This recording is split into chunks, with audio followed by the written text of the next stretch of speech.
This is an online version of the UCAS University's Apprenticeships Parent Information Talk that you can watch if you are unable to attend the live meeting.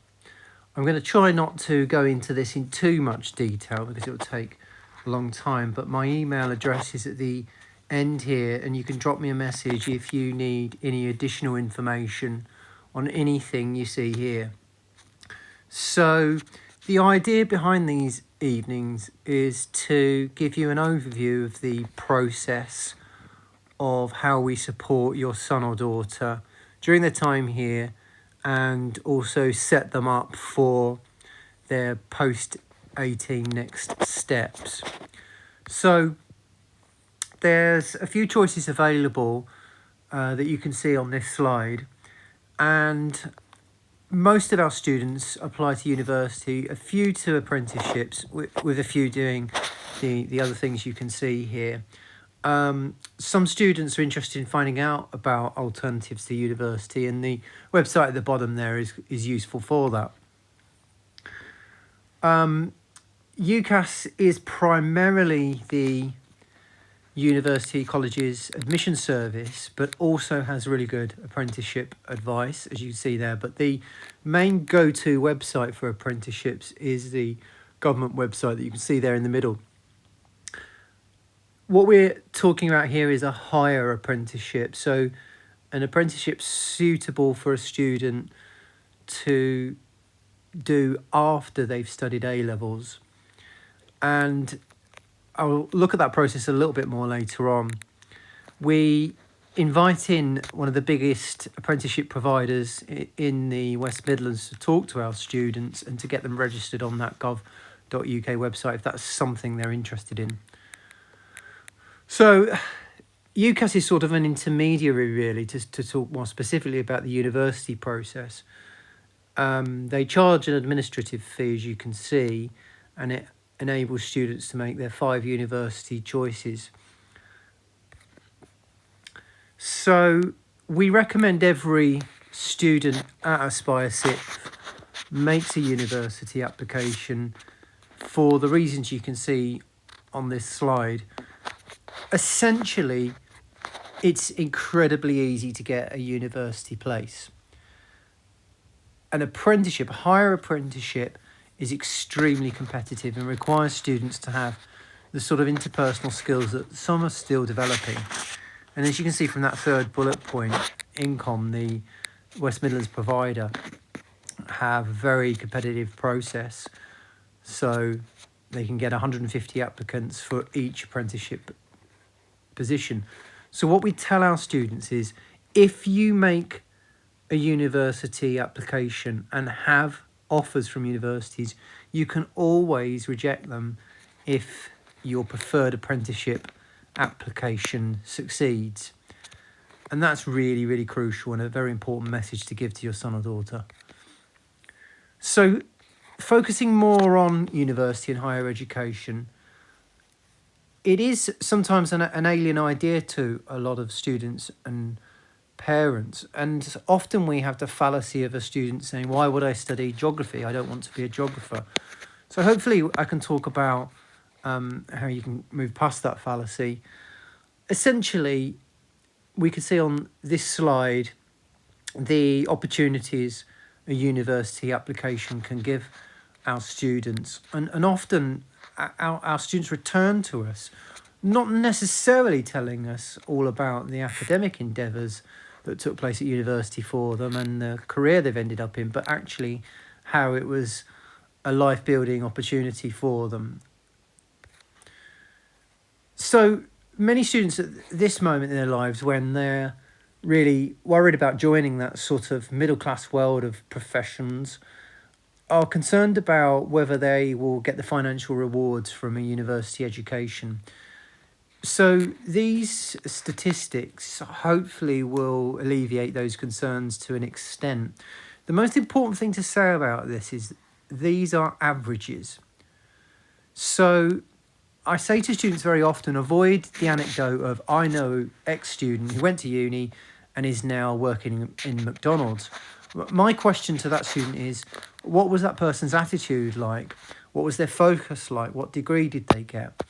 So I come back to this point. These are averages, and the students should all be very aware of whether they pursue the apprenticeship route or the university route. They will be rewarded based upon their level of focus, their level of attention to detail, and their overall personality and skills. So these are averages and should not dissuade students from studying at university, but some will do better and some will do worse. So this is just a little bit of detail about the sheer breadth of university institutions offered across the UK.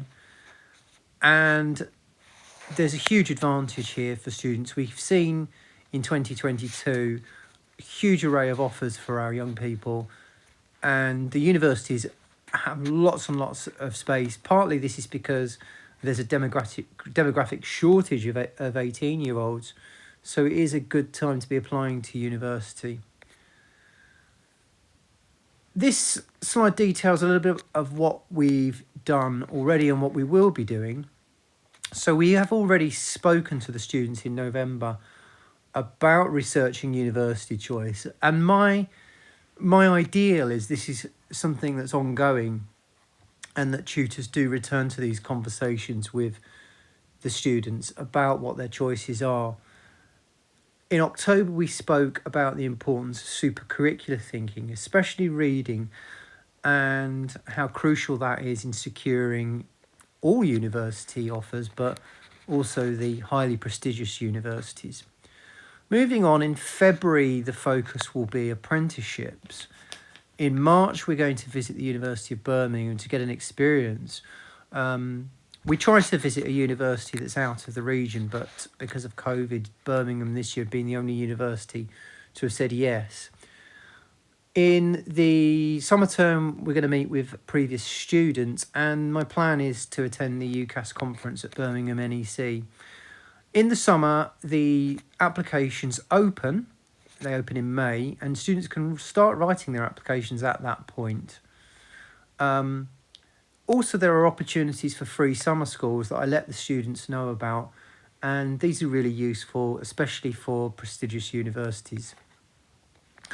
This booklet is a really important booklet that I've given to all Year 12s in remote form, actually, and you're welcome to say to your son or daughter, can I have a look at that too? And that details the whole process.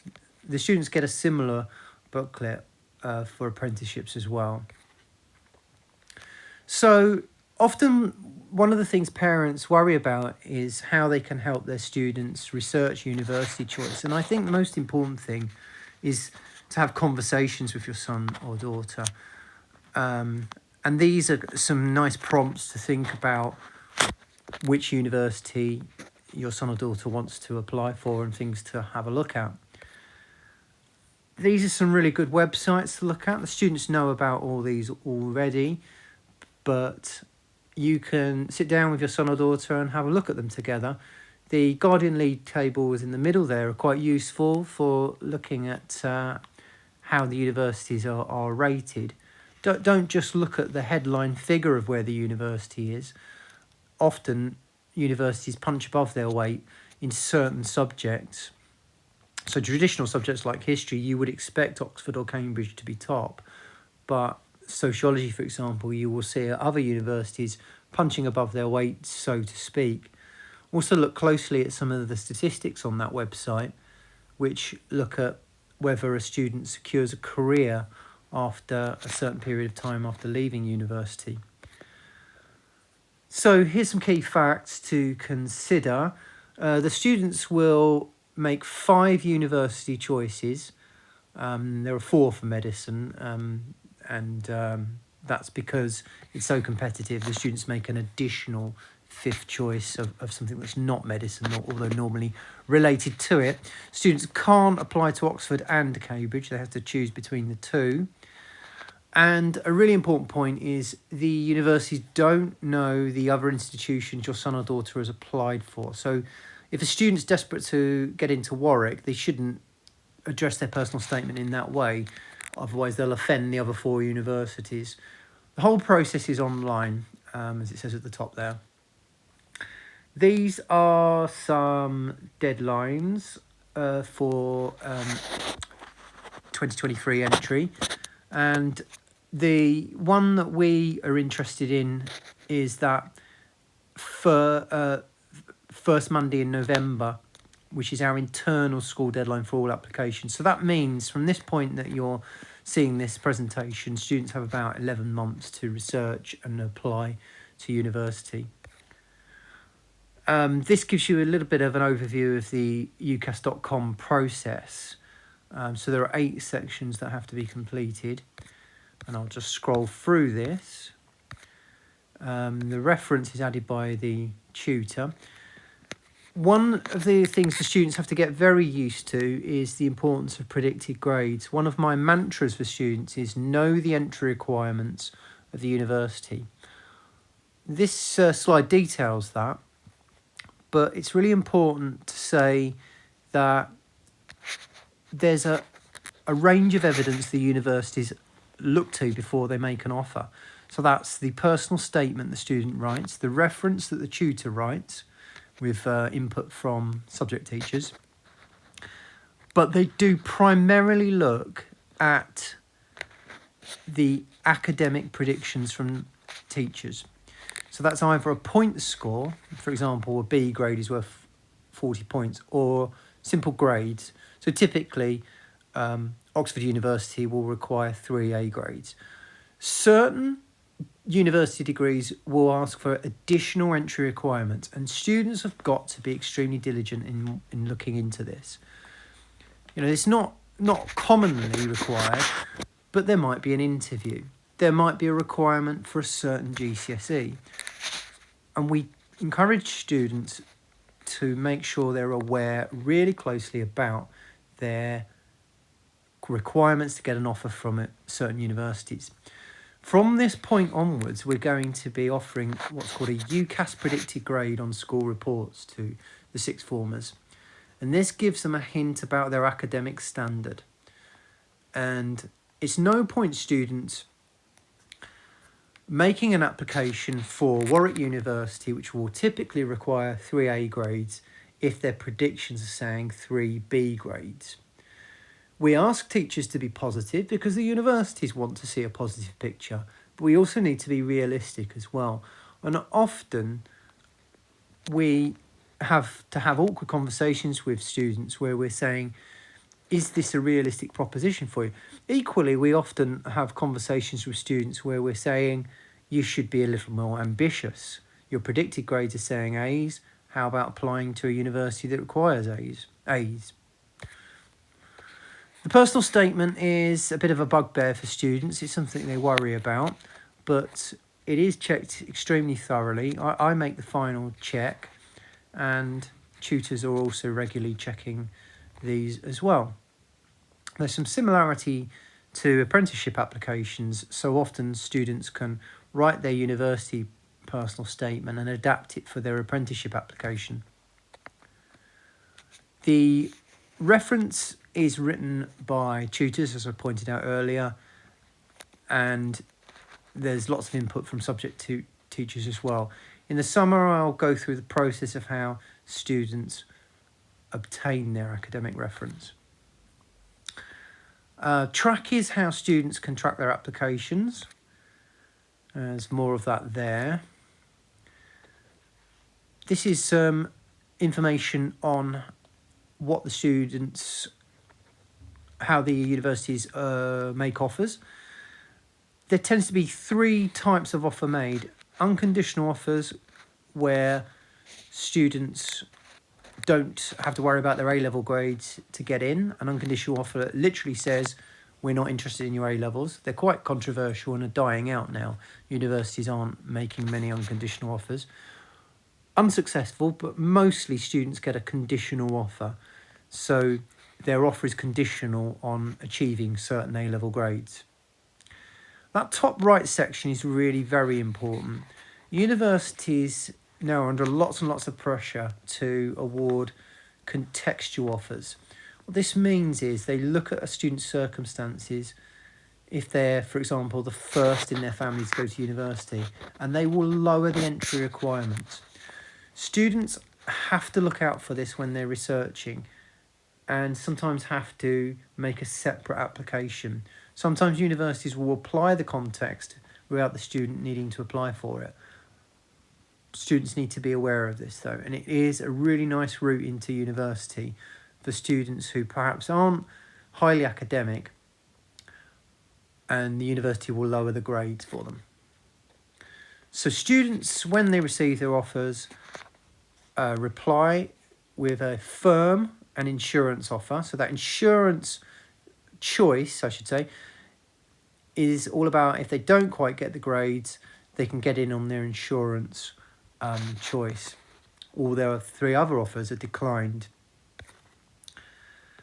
So I mentioned contextual offers earlier on. Another way students can get into university without a strong academic background is a foundation degree. So this is where a prestigious university, where normally you'd go on to a good career afterwards, can let students in with low A-level grades, as long as the application's really good. In return, the student does an extra year. They do 4 instead of 3.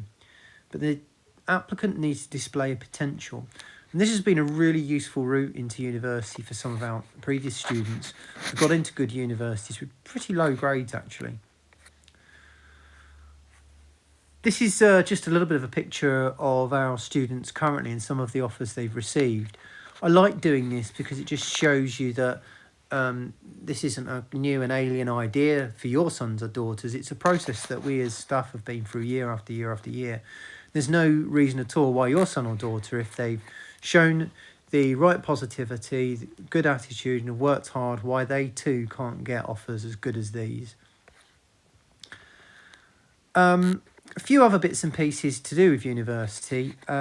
If students don't get offers or don't do as well on their A-level grades, there are other routes into university. Many of you may have heard of clearing, where vacancies are offered to students after A-level results day. This isn't necessarily something to worry about right now, though. So in terms of what your son or daughter should be doing now is research. Continuing the research we began in November, looking into open days, that's absolutely crucial. The universities will still be in a kind of cautious mode at the moment because of COVID-19, but as they open more in the summer, I think it's really helpful if parents go on open days with their son or daughter. I think supercurricular activities continue to be important, not just for A-level success, but also it's something you can write about in your personal statement. Work experience, certainly for certain degrees like medicine, and really just focusing on studies. If students in year 12 are focusing on their studies and doing really well, then teachers will predict high grades, and this will mean that it opens up greater university choice. Just a reminder of reading lists, because it's something I'm obsessed with. They are available on the school's website, and this is a really great way of doing some supercurricular reading. The universities are obsessed with this phrase, supercurricular, showing potential outside of the course, not just doing what you're doing in your A-level, but reading beyond the course. This is a bit of information on the higher apprenticeship applications. We start applying for these in the spring of year 13. But students should be registered on the gov.uk website so that they can get updates from apprenticeship providers. And it is a slightly later process than the university application. So often the student will be applying for the apprenticeship with some uni offers already in. There's some links here for how parents can support their sons or daughters. And finally, if you have any extra questions, anything you want to run by me, my name's Rob Allen. My email address is there. I am the person who does the final checks of university and apprenticeship applications. And I look forward to supporting your son or daughter through this process. Thanks very much.